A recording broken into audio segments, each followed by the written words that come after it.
Now this one is the Zara, really lightweight, and I want to draw your attention to the colours. Look at the highlights, the lowlights. If you were to go to a salon and attempt to get that, you'd pay a fortune, trust me. And you've got the really small crown there. You've got the 4 clips, really easy, and Jack was going to show me how easy it is to put it in.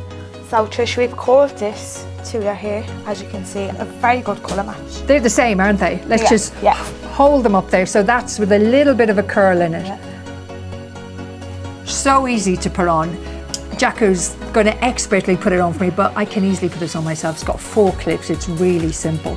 So tell me where you're placing that, Jacko. So just behind the front of your hair is where we get that natural look. So it's all your own hair out at the front, Trish. Yeah. And then you clip the front clip right behind, you see? Yeah. Like that. So you match it in line with your pattern, and then you bring your own hair out at the front, and you just simply clip down. And it blends in really seamlessly, doesn't it? So nice. Look, so natural. You really can't tell where that begins